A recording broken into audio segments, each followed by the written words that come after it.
Okay, so now we're at the time where we're going to hear from one of our guests for a testimony.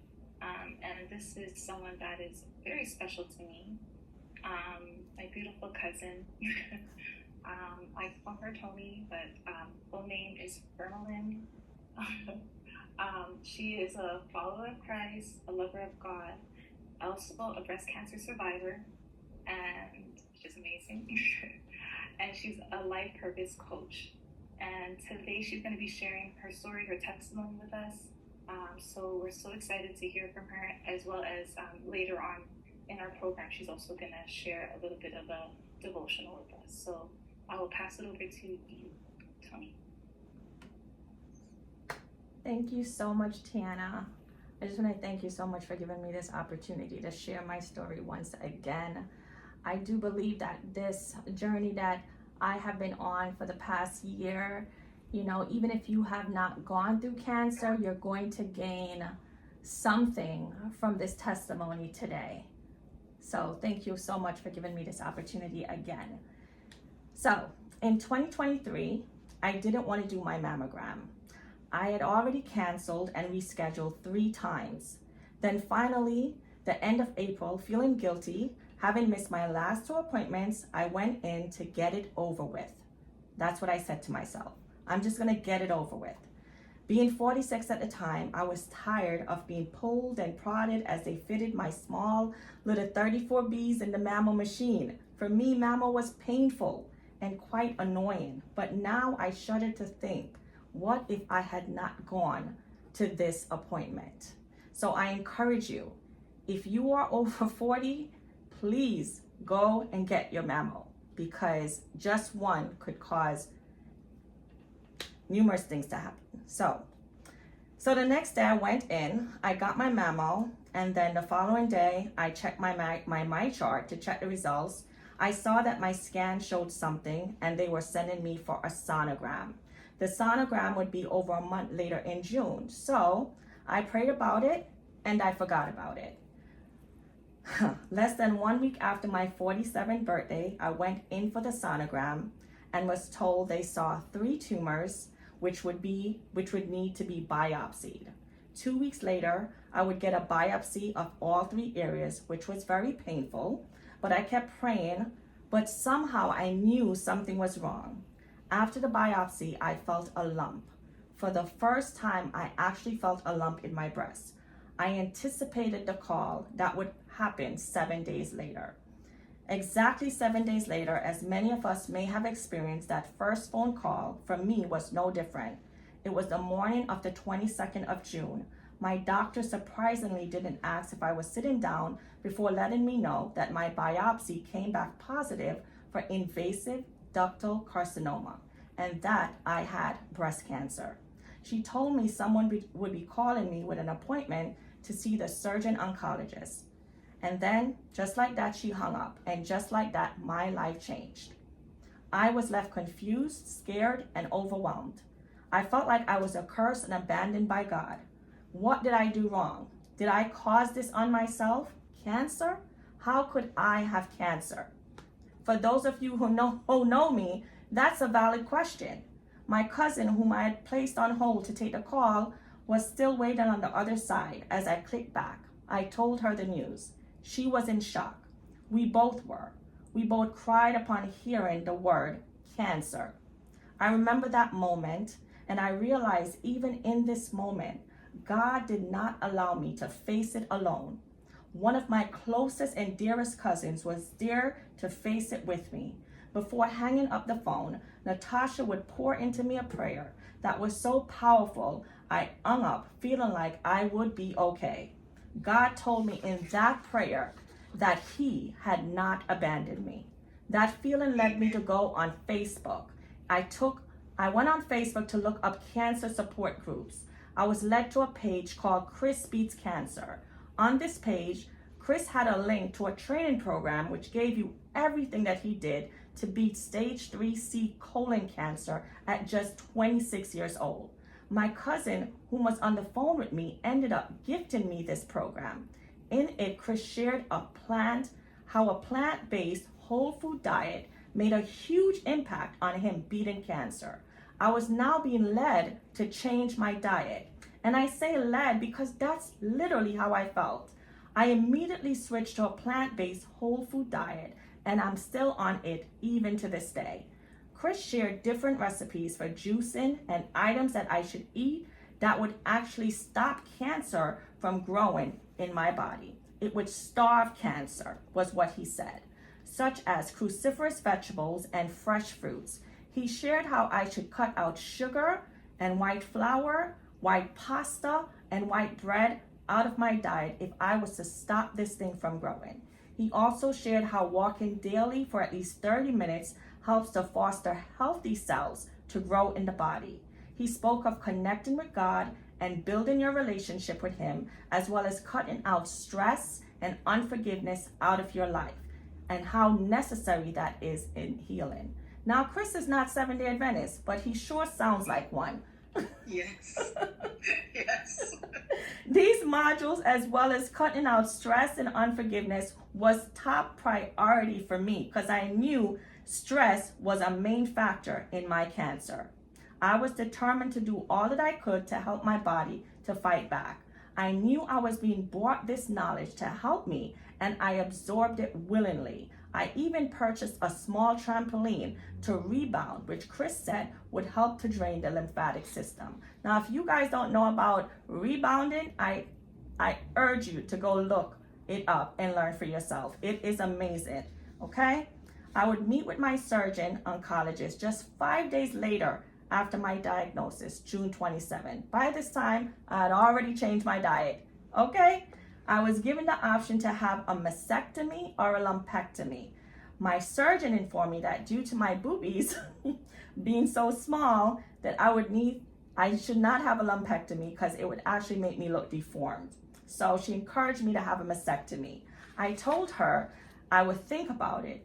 After speaking to my cousin Natasha, who is a nurse, and praying to God, I decided that the mastectomy would be the better option for me.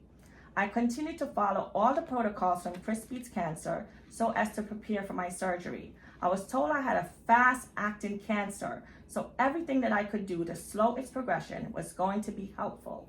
I thought I would be having my surgery within a matter of weeks, but due to several conflicts in my plastic surgeon schedule, as well as my surgeon oncologist schedule, I would not be able to have my surgery till September 18th. 3 months from my diagnosis. I was floored, but I tried to stay positive and not allow the time to discourage me. God was working it all out for me. The day before my surgery, a group of friends and family members did a 24-hour fast to stop the cancer from spreading, as well as pray for God's guidance through the surgery the next day. That evening, my cousin Elder Murray and my sister Elder Little came by my house to pray.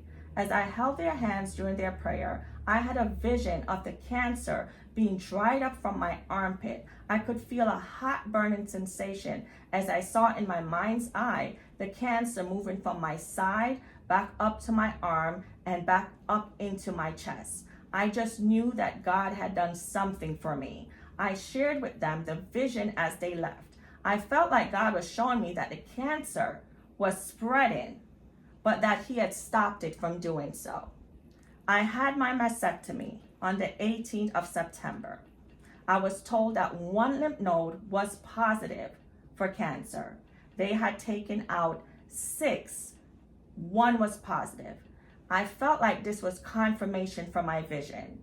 I was told they had removed 6, but that the one that they moved that was positive, the margins was clear. This was actually great news for me.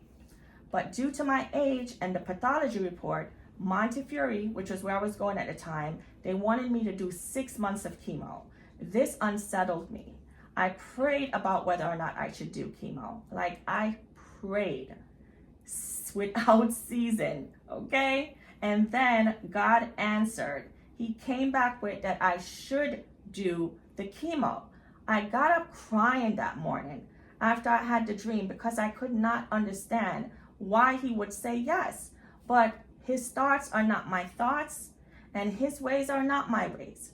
His thoughts are higher than my thoughts. So I had to just lean in to what He was directing me to do.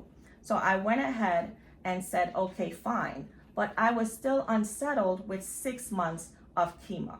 So after speaking to my church sister, Elder Little, she told me, why don't you go and get a second opinion? So that's what I did.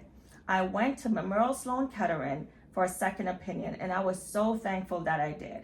After meeting with their medical oncologist, Dr. Lake, who is also now my doctor, she explained to me that she was recommending 16 sessions instead of the 24 that Monty wanted me to do. She said 16 sessions was standard, and based on my pathology report, she thought doing the ACT treatment for 16 rounds would be curative. ACT is an abbreviation for chemotherapy combination used to treat breast cancer. I immediately said, yes, let's start. I felt assured in our meeting that this was the path that I should take. Unlike the feeling I got from the Monty medical oncologist, I felt settled and calm with this decision. I wanted to start chemo feeling at peace with my decision, and I was. God had given me that peace, first by giving me the dream to let me know chemo was the path to go, and then giving me the peace once I got connected to my now medical oncologist to start my treatment. We would start my treatment of ACT on November 30th. The first 4 months would be the AC portion spread out every other week, and then the Taxol treatment for the consecutive of 12 weeks. Having my breast amputated and dealing with the pain of that, I thought on some level I was prepared to have chemo. No matter how much I was prepared mentally and emotionally for chemo, it's not something that you can truly prepare for. To say my first 2 treatments of AC was rough would be an understatement. I cried out to God many times, asking him to help me to continue.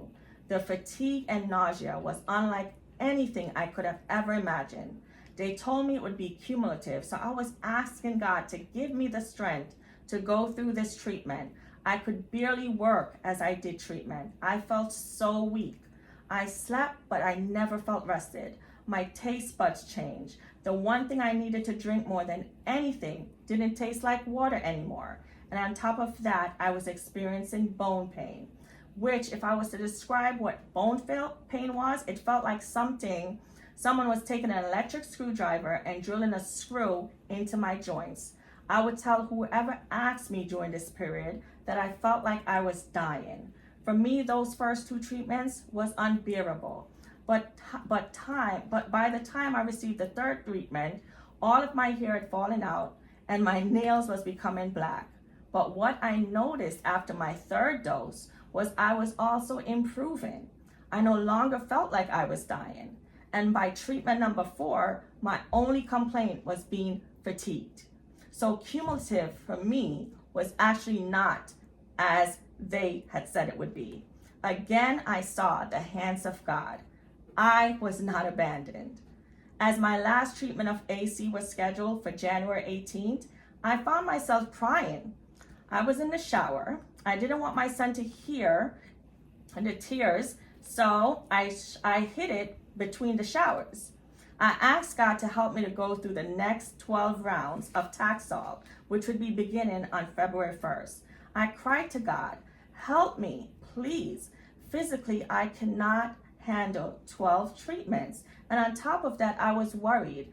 Going to 12 treatments consecutively every single week, who was going to drive me? How was I going to get there? This was the problem that I could not understand how to figure out. The next day, as I sat in front of my oncologist, I was looking at my MSK portal to view my schedule. I asked her, why was the Taxol treatment scheduled out for 2 weeks? I was confused. I thought that it was going to be 12 consecutive weeks. I said to her, I didn't want the schedule to be pushed out so far. Dr. Lake looked at me and nonchalantly said, well, your labs look great, so we will only be doing 4 treatments of Taxol. 4. I was shocked. As I looked at my cousin Francine, whom had accompanied me, all I could say was, Dr. Lake, you made my heart sing. Literally, that's what I said to her. God was once again showing up for me and letting me know that he was still on this journey with me. Just the night before, I was crying about not knowing how to get through 12 sessions, and he had already answered my prayer before I even called. Not only that, they were scheduled every other week, just like I needed. I was so thankful. Going from 12 rounds to just 4 was such a huge blessing. I knew who had done it. I gave him all the praise that day for coming through for me in such a huge way. It went from 24 to 16 to now 8. Mercy. I was so thankful. When I initially found out my diagnosis, I had felt abandoned, I had felt accursed, and I had felt left alone by God. God showed me during this journey that I was none of these things. As I'm before you, I want you to know my journey of treatments is over. I finished my last round of radiation on June 3rd, and there's a testimony in the radiation. I prayed about going through radiation. I wanted to feel the same confidence in knowing God was with me during the process, and He answered. He gave me the peace I needed to start. And as I went through those 28 rounds of being radiated, I saw His hands in it as well. I never got skin breakdowns. My doctors were so impressed at how the integrity of my skin was holding up. I never got any burns, and I am so thankful. God will walk through it all with us, just as Daniel in the lion's den or the 3 Hebrew boys in the fire. He is the same God. I remember reading those stories and saying, is this real? But I am telling you, it is real. God is the same God back then as He is today. He has not changed. God has shown me that He does not abandon. Just because you have cancer or anything that you're dealing with, that does not mean that you have been left astray. It doesn't mean that you are being punished. It doesn't mean that you are accursed. There has been moments over the past several months that I have grieved the woman I was before this diagnosis, grieved the body I had before my surgery, but I'm also thankful for the woman I am after breast cancer. I am more aware, more grateful, more willing to wait on God. This journey made me have to turn to Him to solve my problems. I could no longer be my own problem solver. I am more thankful for every day that He has given me. I don't stress over the minor things as I had before, and I'm grateful for everything now that I have in my life, even the things that aren't always to my pleasing. For I understand now that when He says all things work together for good for them that love God, it does not mean some things. It means all things. Capital ALL, all things. As I go through this experience, I have learned that God wanted to take me, His daughter, a little higher. My faith has gone higher. My prayer life has gone higher. My relationship with Him has gone deeper, and my love for Him has gone deeper. Throughout this process, I've kept asking God, what is this for? What is the purpose of this? I wanted God to show me more of Him so I can be more like Him. I realize more and more this world is not my home, and when I depart from it, my only hope is to make sure that I am prepared to be with Him. He hasn't abandoned me. He hasn't abandoned you. He is still here walking on this journey with us. Through every scan, through every surgery, every painful trial, He is there. When I stopped to look over the last 12 months, I saw Him through it all. What has He shown you? For me, He showed me that He didn't forsake me. He showed me that He is still a prayer answering God. He showed me that He can still bring me through my toughest trials. And He showed me that I am still His child. Amen. Amen. Thank you very much. Thank you very much. This is a touching story, and I'm sure it touches everyone. And I'm just going to show you how God